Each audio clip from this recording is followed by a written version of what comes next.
প্রিয় দর্শক, সংবাদপত্রে বাংলাদেশ অনুষ্ঠান থেকে আমি রেজানুর রহমান আপনাদেরকে স্বাগত জানাচ্ছি। বিভিন্ন জাতীয় দৈনিকে প্রকাশিত খবরের বিশ্লেষণ নিয়ে আমাদের আজকের এই অনুষ্ঠানে অতিথি হিসেবে উপস্থিত আছেন দৈনিক যুগান্তরের প্রধান প্রতিবেদক মাসুদ করিম। স্বাগত আপনাকে। ধন্যবাদ আপনাকে। আপনাকেও ধন্যবাদ। পত্রপত্রিকায় প্রকাশিত কয়েকটা শিরোনাম পড়ে শোনাই আপনাকে, তারপর আমরা আলোচনায় যেতে চাই। প্রথম আলো, সেনা সদরের সংবাদ সম্মেলন, 15 কর্মকর্তাকে হেফাজতে নিয়েছে সেনাবাহিনী, আত্মগোপনে একজন। দৈনিক যুগান্তর, আওয়ামী শাসনামলে গুম নির্যাতন, হেফাজতে 15 সেনা কর্মকর্তা।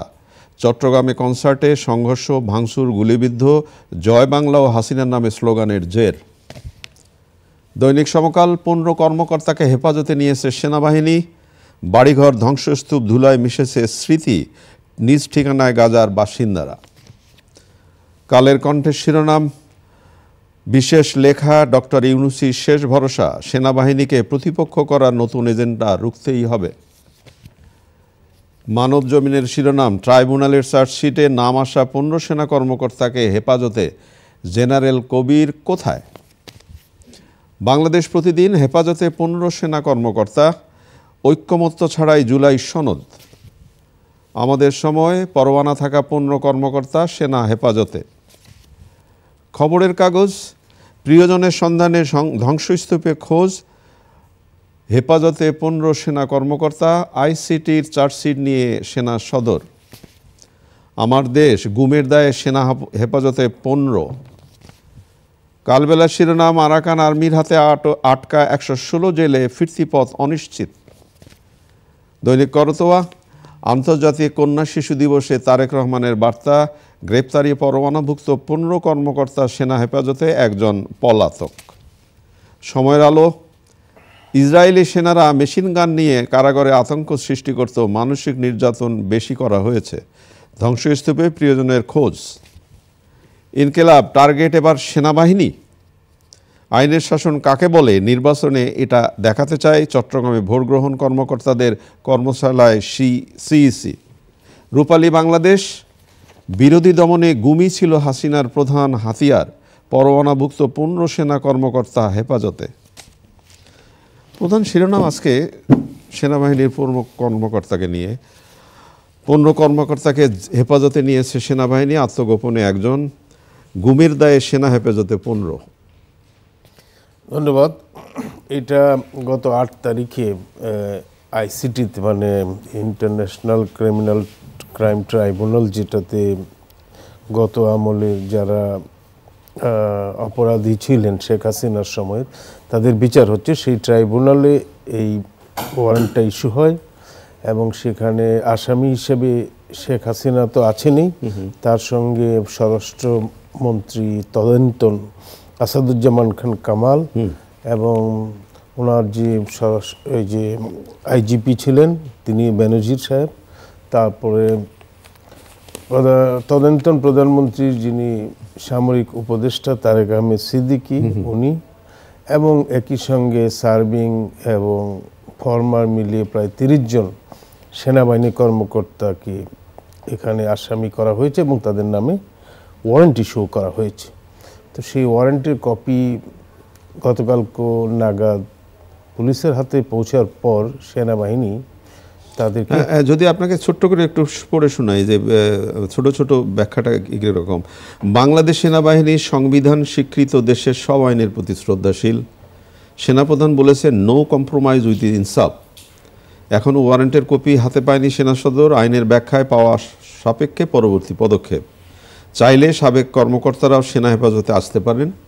অভিযোগ যাদের নামে তারা তখন ছিলেন র্যাব ও ডিজিএফআইএ।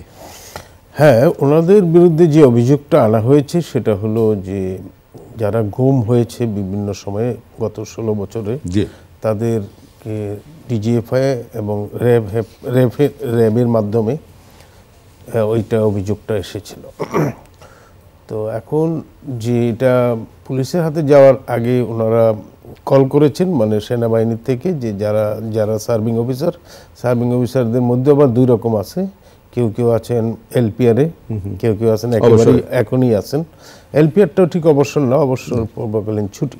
সুতরাং এই অর্থে 15 জনই সার্ভিং অফিসার, যে 15 জনকে তারা নিয়েছে, এবং তার মধ্যে একজন পালিয়ে গেছেন, সেটা হলো মেজর জেনারেল কবির, যিনি তদানীন্তন প্রধানমন্ত্রী শেখ হাসিনার সামরিক সচিব ছিলেন। তো এখানে আর যারা আছেন তারা সাবেক, তাদেরকেও বলছে যে তারা ইচ্ছা করলে আসতে পারেন, যারা অবসরপ্রাপ্ত তারা না আসলেও নাই, তারা অন্য মানুষের মতোই। তো সেই দিক থেকে সেনা হেফাজতে তারা 15 জন গেছেন, একজন পালিয়ে গেছেন। এখন কালকে যে ব্রিফিংটা সেনাবাহিনীর সদর দপ্তর থেকে করা হলো, সেখানে তারা বলেছেন, কারণ এখানে 22 তারিখে কিন্তু তাদেরকে হাজির করার নির্দেশ দেওয়া হয়েছে পুলিশকে। তো এখন পুলিশের হাতে সেই ওয়ারেন্টের কপিও গেছে, কিন্তু সেনাবাহিনীর হাতে ওয়ারেন্টের কপি যায় নাই। তো সেই কারণে তারা সোশ্যাল মিডিয়াতে একটা কথা চলছিল যে সেনাবাহিনী সম্ভবত এই জায়গাটায় কোনোরকম সেই জায়গাটার প্রতিক্রিয়াটা কি দেখায়, সেরকম নানা গুজব টুজবের মধ্যেই সেনাবাহিনী স্পষ্ট করলো যে তারা এটা তাদের হেফাজতে নিয়েছে। এখন 22 তারিখে তাদেরকে হাজির করা হবে কিনা সেই ব্যাপারে তারা হয়তো আরো আইনি ব্যাখ্যা দেখে, ওয়ারেন্টে যেহেতু এখনো তাদের হাতে পৌঁছায়নি, এখন পর্যন্ত পৌঁছায়নি, পৌঁছানোর পরেও সেই ক্ষেত্রে সেনাবাহিনীর যেমন ধরুন সোশ্যাল মিডিয়া একটা কথা খুব বেশি এসছে যে ওনারা কি সামরিক আদালতে বিচার অধীন হবে সার্ভিং জেনারেল হিসেবে, নাকি তারা সিভিল ট্রাইব্যুনালে এটা হতে পারেন। এইসব বিষয়গুলি তারা হয়তো ব্যাখ্যা বিশ্লেষণ খতিয়ে দেখছেন। তবে একটা বিষয় তারা কালকে ক্লিয়ার করেছে সেনাবাহিনীর তরফ থেকে, সেটা হলো যে আইনি প্রক্রিয়াকে তারা সম্পূর্ণভাবে সহায়তা করবে। তাহলে এখানে একটা জিনিস আমাদের সবারই জানা দরকার যে বাংলাদেশ সেনাবাহিনী হলো বাংলাদেশের একটা, আমরা বলবো যে বাংলাদেশের একটা স্বাধীনতা সার্বভৌমত্ব, যে কোনো দেশের সেনাবাহিনীর মতোই স্বাধীনতা সার্বভৌমত্ব সুরক্ষার একটা বড় প্রতিষ্ঠান। এর চেয়ে এটা একটা সার্বভৌমত্ব রক্ষার ঐক্যেরও প্রতীক। সুতরাং এই প্রতিষ্ঠানটা কিন্তু কোনো অবস্থাতেই যাতে ভাবমূর্তির ক্ষুণ্ণ না হয় সেই জিনিসটা এখানে হয়তো সেনাবাহিনী বিবেচনায় নিয়েছে। আরেকটা বিষয় হলো যে এই গুম খুন বা এই সমস্ত বিষয়ে আন্তর্জাতিক মহলে বেশ কিছু আলোড়ন হয়েছে, গত আমলেও হয়েছে, পরেও হয়েছে। সুতরাং যারা এখানে ভিকটিম হয়েছে তারা জাস্টিসের ব্যাপারটাও সেখানে সামনে এসছে, এই দিকটাও একটা দিক আছে। কিন্তু আমার যেটা বক্তব্য সেটা হলো যেন পুরো ব্যাপারটাকে এমন না হয় যে সেনাবাহিনী সরকার মুখোমুখি কিংবা সেনাবাহিনী ট্রাইব্যুনাল মুখোমুখি, সেটা তো কাঙ্ক্ষিত না, সেটা কাঙ্ক্ষিত না, সেটা একটা জাতির আমাদের গর্বের ধন। হ্যাঁ, একটা সেই জন্য আমরা এটা মনে করি যে এই জিনিসটা খুবই সতর্কতার সাথে অবলম্বন করা হচ্ছে। এখানে দেখা যাচ্ছে যে অন্তত 2 জন মেজর জেনারেল আছেন যারা হেফাজতে আছেন, 6 জনের ব্রিগেডিয়ার জেনারেল আছেন, এরপরে কর্নেল এবং লেফটেন্যান্ট কর্নেল আছেন বেশ কয়েকজন। তো এইসব মিলিয়ে দেখা যাচ্ছে খুব উচ্চ পদস্থ সেনা কর্মকর্তা তারা। এখন কথা হলো যে অপরাধ যদি সেনা কর্মকর্তা করেন, সাধারণ মানুষ করেন, সবাই বিচার অধীনে আসবেন, সেটা আইনে যা আসছে সেনা আইনে এবং বাংলাদেশের অন্যান্য আইনে সেইগুলির একটা সমন্বয় সাধন করে নিশ্চয়ই সেই ব্যাপারে যথাযথ উপযুক্ত পদক্ষেপ গ্রহণ করা হবে। কিন্তু আমার একটা অভিমত থাকবে যে বিষয়টাকে যেন কোনো এক হলো যে অভিযুক্ত ব্যক্তিকে যেন একটা প্রতিষ্ঠানের সাথে যুক্ত করা না হয়, এটাই খুবই গুরুত্বপূর্ণ যে একজন ব্যক্তির অন্যায়ের দায়ভার যেন গোটা আমাদের প্রিয় সেনাবাহিনীকে না দেওয়া। বাংলাদেশের সেনাবাহিনীর কি কাজ আমরা যেটা লক্ষ্য করি যে বাংলাদেশের সেনাবাহিনী হোক, বিশ্বের যে কোনো সেনাবাহিনী হোক, তাদের কিছু কিছু রুটিন দায়িত্ব আছে, এটা সবাই জানে। এক নম্বর দায়িত্ব হলো যাদের স্বাধীনতা সার্বভৌমত্ব রক্ষা করা। 2 নম্বর দায়িত্ব হলো অভ্যন্তরীণ ফোর্সকে অভ্যন্তরীণ একে সহায়তা করা, কখনো কোনো দুর্যোগ ব্যবস্থাপনা সহায়তা করা, এবং আন্তর্জাতিক ক্ষেত্রে পিস কিপিংও তারা সহায়তা করে। সেই সব দিক থেকে আমাদের সেনাবাহিনী আমাদের একটা বিরাট ভাবমূর্তি রক্ষা করছে এবং দুর্যোগকালে জাতীয় আন্তর্জাতিক ভূমিকা পালন করছে। সুতরাং সেনাবাহিনীর ভূমিকাটাকে আমরা অবশ্যই যাতে ঊর্ধ্বে তুলে ধরি সেই জিনিসটাও সকলকে সতর্ক থাকতে হবে। অনেক ধন্যবাদ আপনাকে। ধন্যবাদ। চট্টগ্রামে একটি কনসার্ট হলো গতকাল। সেই কনসার্টে জয় বাংলা এবং হাসিনার নামে স্লোগানের জের হিসাবে সংঘর্ষ, ভাঙচুর এবং গুলিবিদ্ধ, সামাজিক যোগাযোগ মাধ্যমে কিভাবে গুলি করা হচ্ছে সেটাও আমরা দেখলাম। পরিস্থিতি কি বলে? না, ইদানিং এই ধরনের ঘটনাগুলি ঘটছে।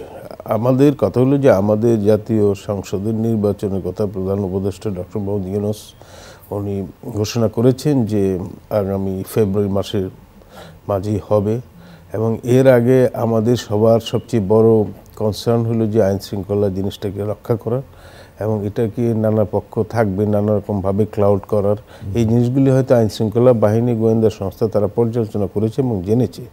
আমার কথা হলো যে কোনো একটা বিশৃঙ্খল পরিস্থিতি নিয়ন্ত্রণের জন্য আইন শৃঙ্খলা বাহিনী তাদের আইনগত পদক্ষেপ গ্রহণ করে, সেটাই সবাই আশা করে। এর বেশি তো কিছু কেউ কারো কাছে কাম্য না। তো এখানে ইদানিং এরকম ক্ষেত্রে নানা রকম কর্মকাণ্ড যেটা দেখা যাচ্ছে, যে নির্বাচনের এত আগে এটা দেখা যায়, সেটা কিন্তু খুব ভালো লক্ষণ না। তো আমরা আশা করব যে আইন শৃঙ্খলা বাহিনী এই ব্যাপারে উপযুক্ত পদক্ষেপ নেবেন, যাতে কোনো রকম বাড়াবাড়ি যেমন বা কোনো মব বা কোনো অন্য কিছু না হয়। আবার এই যে জয় বাংলা স্লোগান যারা দিচ্ছে, যেখানে অ্যাক্টিভিটিস নিষিদ্ধ, সেটা কারা দিচ্ছে, কিভাবে দিচ্ছে, সেইগুলি আমার মনে হয় আইন শৃঙ্খলা বাহিনী পর্যালোচনা করার দরকার আছে।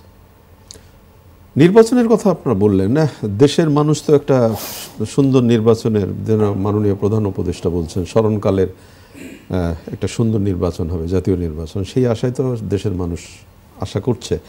কিন্তু যারা নির্বাচন করবেন বিভিন্ন রাজনৈতিক দল, ধরা যাক বিএনপি, এনসিপি এবং জামাত, এখনো পর্যন্ত বোধহয় এই বিশেষ করে এই তিনটি দল তাদের নিজেদের বিশেষ করে নির্বাচন করবার ব্যাপারে যে শর্তগুলোর মধ্যে দাঁড়িয়ে আছে, তাতে কি মনে হয় আপনার? আমার কাছে মনে হচ্ছে যে নির্বাচনের আগে এই ধরনের ব্যাপার অস্বাভাবিক কিছু না। কষাকষি, দর কষাকষির মধ্যে এই ধরনের ব্যাপার থাকে। এবং আপনারা জানেন যে 17 তারিখে যে জুলাই, মানে 15 তারিখে যেটা হওয়ার কথা ছিল সেটা 17 তারিখ হবে, এই জন্য জনগণ ছুটির দিনে মানুষ যেন একটু যেতে পারে এবং যানজট মুক্ত পরিবেশটাও থাকে ঢাকা শহরে। সেটা 15 তারিখ 17 তারিখ এটা তেমন বড় কিছু সমস্যা না। তাহলে ওই দিন যদি এটা হয় তাহলে জিনিসটা আরো বেশি ক্লিয়ার হয়ে যাবে। কারণ হ্যাঁ, আরেক জিনিসটা হলো যে একেবারেই সব কিছু একেবারে তৈরি থাকবে এটা তো আমরা আশা করি না। আমাদের বাংলাদেশে আমাদের প্রত্যাশা যেরকম সেটা ঠিক আছে, কিন্তু এখানে আমাদের প্রত্যাশার জায়গাটা হইল অবাধ, সুষ্ঠু এবং একটা নির্বাচন যেখানে সব মানুষের অংশগ্রহণ থাকবে, সেরকম পরিবেশটা উনি অঙ্গীকার করেছেন প্রধান উপদেষ্টা প্রফেসর মোহাম্মদ ইউনূস। এবং ওনার দেশে বিদেশে নানা সুনামও আছে, যেহেতু উনি একজন নোবেল লরিয়েট। তা আমরা আশা করব সেই সুনামটা উনি রক্ষা করবেন এবং নির্বাচন কমিশনকেও সেই ধরনের সুযোগ সকল পক্ষ থেকে সহায়তা করতে হবে, বিশেষ করে রাজনৈতিক পক্ষগুলির পক্ষ থেকেও, যে যাতে নির্বাচন কমিশন অবাধে, সুষ্ঠু এবং শান্তিপূর্ণ এবং সবার অংশগ্রহণমূলক একটা নির্বাচন নিশ্চিত করতে পারে। কিন্তু এখন পর্যন্ত পরিবেশটা আপনি ঠিকই বলছেন, যথেষ্ট ক্লাউড এখনও আছে। এইগুলি যত নির্বাচন ঘনিয়ে আসবে তখন সেগুলির উপরে আরও নানা রকম দর কষাকষি ইয়েতে হবে। কিন্তু সবার আগে যে জিনিসটা দরকার, যে পার্টিগুলিকে তাদের এলাকায় গিয়ে তাদের মানে গ্রাউন্ডগুলি প্রিপেয়ার করা। এখন দেখা যাচ্ছে যে গ্রাউন্ড প্রিপেয়ারের চেয়ে অন্যভাবে সময় বেশি একটা ব্যয় হচ্ছে। আমার মনে হয় যে যখন নির্বাচনের তফসিল ঘোষণা করা হবে তখন পরিস্থিতি পাল্টাবে। কারণ এখানে হয়তো দলগুলি তারা চাইবে যে একটা নিরপেক্ষ প্রশাসন, পুলিশ প্রশাসনই হোক আর সিভিল প্রশাসনই হোক, সেখানে কে কোন দলের আছে সেই ধরনের তালিকা নির্বাচন কমিশনের কাছে ডেফিনেটলি বিএনপি, জামাত ইসলামী এবং এনসিপি দিবে। তো সেখানে একটা রদবদল হবে, সেটা হলো ফাইনাল রদবদল। এখনকার প্রশাসন আপনারা যেটা দেখছেন এটাই কিন্তু শেষ কথা নয়, শেষ কথা নয়। সব কিছু মিলিয়ে মাননীয় সিইসি যে বলেছেন যে আইনের শাসন কাকে বলে নির্বাচনে আমি এটা দেখাতে চাই, এটা উনি যেটা বলেছেন সেটা চট্টগ্রামে বলেছেন। হ্যাঁ, চট্টগ্রামে উনি যে কথাটা বলেছেন ওনার বক্তব্যটা অবশ্যই সমর্থনযোগ্য, কিন্তু কথা হলো এই বক্তব্যটা কাজে প্রমাণ করতে হবে। আমাদের দেশে কথার মধ্যে সীমিত থাকলে হবে না।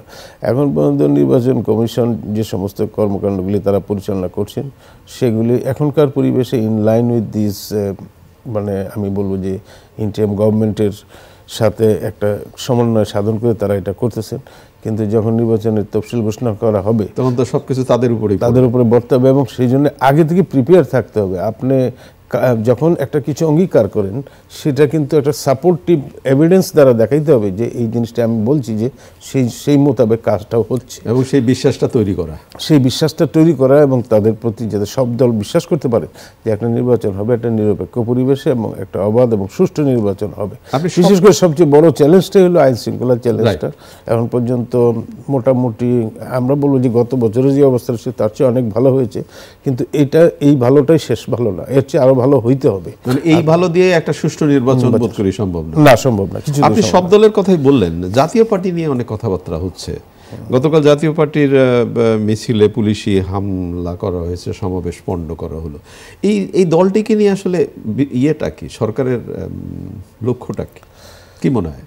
না, এখন পর্যন্ত তো জাতীয় পার্টি মানে জাতীয় পার্টি তো আর আওয়ামী লীগের মতো অ্যাক্টিভিটিস নিষিদ্ধ নাই। তারা হয়তো অ্যাক্টিভিটিস চালানোর মতো, কিন্তু তারা তার ঐক্যমত্য কমিশনে যাওয়ার সুযোগও পাননি। ঐক্যমত্য কমিশনে যাওয়ার সুযোগ পাননি। নির্বাচন কমিশনের যে ডায়লগ হচ্ছে সেখানে সুযোগ পাচ্ছেন কিনা সেটা বলা মুশকিল। সুতরাং এই জিনিসটাকে নিয়ে কিন্তু আমাদের অপেক্ষা এখনো শেষ হয় নাই। এটার একটা কারণ, এরা যদি আপনি তাদেরকে এই সমস্ত কর্মকাণ্ড থেকে বিরত রাখেন, তাইলে আপনাকে এই আওয়ামী লীগের মতো এক্সিকিউটিভ অর্ডার দিয়ে তাদেরকে আবার রাজনৈতিক কর্মকাণ্ড বন্ধ রাখতে হবে। সেটা নাই। রাজনৈতিক কর্মকাণ্ড অফিসিয়ালি চালু আছে কিন্তু কাজ করতে দিচ্ছেন না। এই জিনিসটা কিন্তু কন্ট্রাডিক্টরি হচ্ছে। তা আমার মনে হয় দেখা যাক আগামী দিনে সরকার, অন্তর্বর্তী সরকার এবং নির্বাচন কমিশন কী ধরনের সিদ্ধান্ত গ্রহণ করে। তবে এটা ঠিক যে এখন সামনের দিনগুলি যে প্রশ্ন আসছে, যে একটা রিকনসিলিয়েশন, যাতে একটা বিভক্ত জাতিকে কীভাবে ঐক্যবদ্ধ জাতিতে অন্তত ন্যাশনাল ইস্যুগুলিতে সেটা কিভাবে কি করা যায়। ন্যাশনাল ইস্যুদের কথা বললেন, ঐক্যবদ্ধর কথা বললেন। এখন ধরেন সেই বিশ্বাস বা সেই আস্থাটার জায়গাটাকে এখন পাচ্ছে মানুষ? এখন পর্যন্ত পাচ্ছে না, কিন্তু আমরা একটা আশা করতে তো দোষ নেই। কারণ বাংলাদেশের মানুষ তো মানে একটা পরিবেশ একই রকম সবসময় থাকে না, উত্তাল পাতাল থাকে। এবং বাংলাদেশের হিস্ট্রিতেও সেটা দেখা যাচ্ছে যে কাঙ্ক্ষিত লক্ষ্যের দিকেই দেশের জনগণের একটা প্রবণতা থাকে।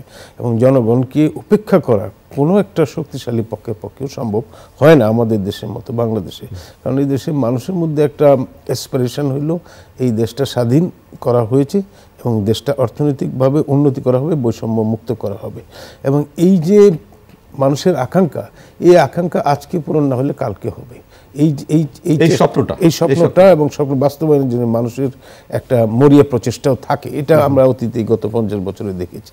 তো সেই জায়গায় আমি মনে করি যে কেউ যদি অ্যাবসোলিউট কিছু মনে করেন, সেটা কিন্তু সাময়িক, এটা চিরস্থায়ী মনে করার কোনো সুযোগ নাই।